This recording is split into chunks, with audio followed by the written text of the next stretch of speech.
दोस्तों इंडिया यानी कि हमारा अपना खुद का देश।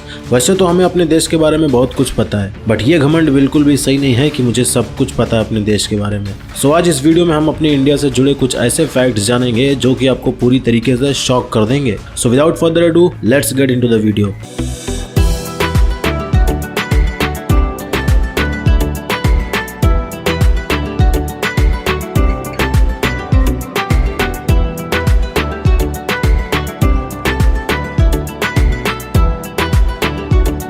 Fact number 1, floating post office.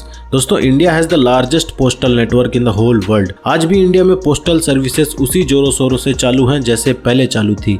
हमारे देश में 1,55,000 से भी ज्यादा पोस्ट ऑफिसेस हैं एंड ऑन द एवरेज हर एक पोस्ट ऑफिस लगभग 7,175 लोगों तक चिट्ठियां पहुंचाने में सक्षम है। This is the floating post office और ये डल लेक में है यानी कि श्रीनगर में है एंड इसको 2011 में बनाया गया था। Fact number 2, Kumbh Mela visible from space. दोस्तों एस्ट्रोनॉट्स लोगों का कहना है कि जब एक बार वो स्पेस में जाते हैं तो नॉर्मली धरती की कोई भी चीज नहीं दिखाई देती, बट 2011 में कुंभ मेला हुआ था और इस मेले में करीब 75 मिलियन लोग इकट्ठा हुए थे और ये सब के सब तीर्थयात्री थे and it was the only thing which was clearly visible from space. Fact number 3, the wettest inhabited place in the world, Mawsynram राम। दोस्तों ये एक विलेज है मेघालय में एंड पहाड़ियों में बसा हुआ है। पहाड़ियों में बसा है तो आपको पता ही होगा कि पहाड़ों में बारिश कितना होती है, बट मौसिन राम इकलौता ऐसा गांव है जहां पर सबसे ज्यादा बारिश होती है। This is the only village which receives the highest recorded average rainfall in the whole world and इससे पहले चेरापूंजी था जो कि मेघालय का ही पार्ट है। It also holds the record for the most rainfall in the calendar year of 1861। Fact number 4,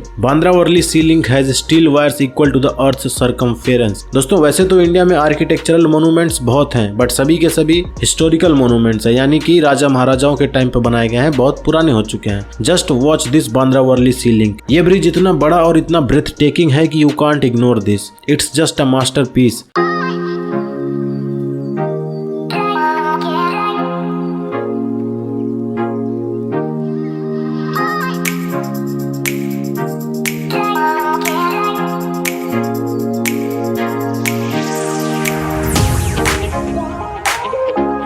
इस bridge का वजन करीब 50,000 अफ्रीकन एलिफेंट्स के बराबर है। क्या कमाल का आर्किटेक्चर है, कुछ भी बोलो। Fact number 5, biggest cricket stadium in the whole world. दोस्तों दुनिया का सबसे बड़ा क्रिकेट स्टेडियम कौन सा है ये आपको शायद पता होगा अगर आप सोशल मीडिया यूजर हो तो।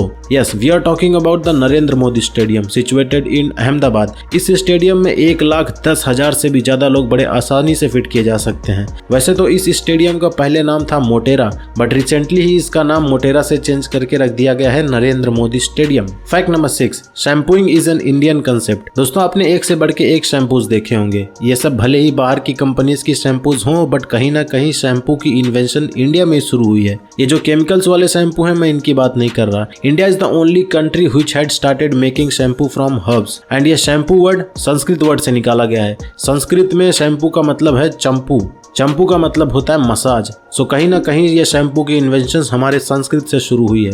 Fact number 7, the Indian national kabaddi team has won all the world cups. दोस्तों kabaddi this is one of the most popular sport of India. अभी तक कबड्डी में 5 वर्ल्ड कप हुए हैं एंड अपनी कमाल की नेशनल मेंस कबड्डी टीम ने 5 के 5 वर्ल्ड कप जीते हैं। And not just men's kabaddi team, in fact Indian women's kabaddi team also have won every kabaddi world cup till now. Fact number 8, दोस्तों सितंबर 2009 में इंडिया की स्पेस एजेंसी इसरो ने चंद्रयान 1 लॉन्च किया था एंड चंद्रयान 1 ने क्या कमाल का काम किया। इसने मून पर पहली बार पानी खोज निकाला। ये जो ब्लू कलर देख रहे हो it's a sign that indicates water exist on moon. Fact number 9, science day in Switzerland is dedicated to ex president APJ Abdul Kalam. दोस्तों इंडिया में इमरान खान के लिए कोई स्पेशल डे नहीं डेडिकेट किया जा सकता। क्यों? Because he don't deserve it. In fact किसी भी दूसरे देश के इंसान के लिए कोई स्पेशल डे नहीं रखा जाता, बट स्विट्जरलैंड इकलौता एक ऐसा देश है जिसने 26 मई को साइंस डे के नाम से डिक्लेयर किया एंड ये हुआ सिर्फ इनकी वजह से, सर एपीजे अब्दुल कलाम जी की वजह से।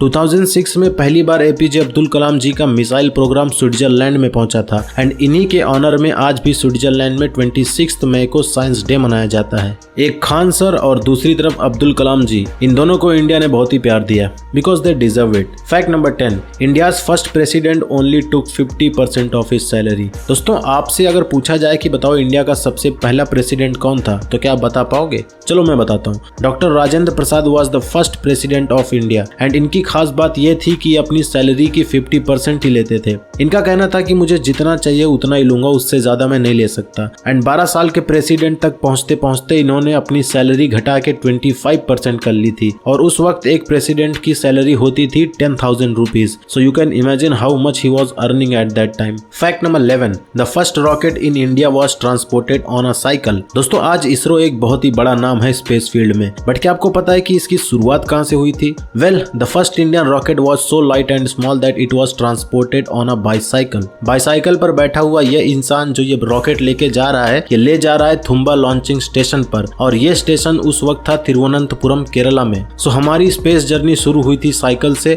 और खत्म हुई कहां पर? इसरो पर। सो इसरो वाले deserve respect. Fact number 12, India has a spa just for elephants. वैसे तो दोस्तों कुछ दिन पहले एक हथिनी को कुछ केरला के लोगों ने पटाखे खिला के मार दिया था। This was the most disturbing moment for every people. But दोस्तों केरला में ही काफी हाथियों का अच्छा खासा ख्याल रखा जाता है। पुन्नाटूर कोट्टा एलिफेंट यार्ड रिजुविनेशन सेंटर, ये सेंटर केरला में है और ये एक ऐसी जगह है जहां पर हाथियों को बाकायदा ख्याल रखा जाता है एंड यहाँ पर इनको नहलाया धुलाया जाता है एंड अच्छा खासा खाना भी दिया जाता है। So this is a big step from Kerala. Fact number 13, astronaut Rakesh Sharma said India looks सारे जहां से अच्छा फ्रॉम स्पेस। दोस्तों इंडिया के लिए राकेश शर्मा जी ने एक बार क्या गजब का आइकॉनिक मूवमेंट क्रिएट कर दिया था। Once upon a time India felt really proud. Indira Gandhi ji जब देश की प्रधानमंत्री थी तब इंदिरा गांधी जी ने राकेश जी से एक प्रश्न पूछा और पूछा ये कि अंतरिक्ष से हमारा देश कैसा दिखता है। तब इन्होंने क्या जवाब दिया आप खुद सुनिए। ऊपर से भारत कैसा दिखता है आपको? बगैर किसी झिझक के कह सकता हूँ कि सारे जहां से अच्छा, सारे जहां से अच्छा, सारे जहां से अच्छा। सबसे प्यारी तेरी सूरत प्यार है, बस तेरा प्यार ही माँ तुझे सलाम। सारे जहां से अच्छा हिंदुस्तान हमारा। It's a goosebump moment for every Indian citizen. Fact number 14, दोस्तों Havells that don't catch fire. ये ऐड तो आपने देखा ही होगा।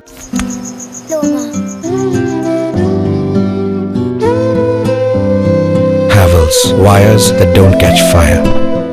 हैवेल्स एक इलेक्ट्रिकल गुड्स की कंपनी है and it's a $multi-billion business company. And इसके ओनर कौन है क्या आपको पता है इसके बारे में? हवेली राम गुप्ता, और इन्हीं के नाम पर यह कंपनी है। Fact number 15, snakes and ladder originated in India. दोस्तों सांप सीढ़ी, इसको तो आपने बचपन में बहुत खेला होगा। स्नेक एंड लैडर तो इसका अंग्रेजी का नाम है, बट इससे पहले इसका नाम था मोक्ष पटामू। एंड इस गेम का मेन मोटो था कि बच्चों को सिखाया जाए कि कर्मा वर्क कैसे करता है। हर मोड़ पर सीढ़ी भी है और हर मोड़ पर सांप भी है। सीढ़ी आपको उठाएगी एंड सांप आपको नीचे गिराएगा। बहुत बार सांप काटेगा और आप गिरते जाओगे, बट अगर लगे रहोगे तो कभी न कभी जिंदगी में आपकी जीत होगी। यही मोटो था इस गेम का। बट ये गेम इतना पॉपुलर हो गया कि आज पूरी दुनिया में इसको खेला जाता है। So thanks to India for such a wonderful game. Fact number 16, दोस्तों legendary hockey player sir Dhyanchand, इनका तो नाम आपने सुना ही होगा। He was such a great hockey player. 1936 में बर्लिन में हुए ओलंपिक्स में ध्यानचंद जी ने इतना बेहतरीन परफॉर्म किया था कि हिटलर इनसे बहुत इंप्रेस हो गए थे। इनको जर्मन सिटीजनशिप ऑफर किया गया था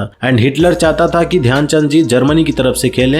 एंड हिटलर ने यहाँ तक कहा कि if you join Germany we will give you a high post in Germany military, but he refused it. Fact number 17, Rabindranath Tagore also wrote the national anthem for Bangladesh. दोस्तों रविंद्रनाथ टैगोर जी ने भारत का राष्ट्रीय गीत जनगण मन लिखा है, ये तो आपको पता ही होगा। बट दोस्तों क्या आपको पता है कि बांग्लादेश का नेशनल एंथम अमर सोनार बांग्ला, इसको भी रविंद्रनाथ टैगोर जी ने लिखा है। Fact number 18, the human calculator. दोस्तों शकुंतला देवी जी को ह्यूमन कैलकुलेटर कहा जाता है, पर क्यों कहा जाता है क्या आपको पता है इसके बारे में? चलो आपको मैं एक सम देता हूँ, 45 × 69, इसको कैलकुलेट करके बताओ। बिना बुक में लिखे कैलकुलेट नहीं कर पाओगे, मैं गारंटी दे सकता हूँ। और दिमाग में करने की तो बात ही अलग है। किसी इंसान ने रैंडमली इनसे ये सवाल किया था, इसको सॉल्व करने को कहा था। इतना बड़ा कैलकुलेशन शकुंतला जी ने बस 28 सेकंड में ही सॉल्व कर दिया था और एकदम सही और सटीक जवाब दिया था। So if she is titled as the human calculator then she is the perfect for this title. Fact number 19, दोस्तों इवन दो हम इंग्लिश बोलने में भले ही हिचकिचाते हो, but still India is the second nation जहां सबसे ज्यादा इंग्लिश बोली जाती है। पहला नंबर है अमेरिका एंड उसके बाद अपना इंडिया है जहां पर इंग्लिश सबसे ज्यादा बोली जाती है। मतलब गोरे लोगों से भी ज्यादा अंग्रेजी इंडिया में बोली जाती है। It's just a matter of accent, otherwise India is not less in any kind of field. Fact number 20, Freddie Mercury and Ben Kingsley are both of Indian descents. दोस्तों क्या आप फ्रेडी मर्क्यूरी को जानते हो? चलो मैं बता देता हूँ। He is a legendary singer of rock band Queen. He was born as Farrokh Bulsara in India. ये एक पारसी परिवार में जन्म लिए थे and he is not the only Indian who made it big in foreign country. Famous Oscar winning Hollywood star Ben Kingsley, he was also born as a Krishna Pandit Bhanji in India. So this was the some rare fact about India. अगर आपने इन सब facts के बारे में सुना था तो बहुत अच्छी बात, और अगर नहीं सुना था तो चलो कुछ आज आप नया जान गए हो। आपको ये वीडियो कैसा लगा ये बात कमेंट में बताना जरूर। तब तक के लिए अगर आपको ये वीडियो पसंद आया हो तो if you like and subscribe our channel, we would really appreciate it. Thanks for watching, see you in the next video.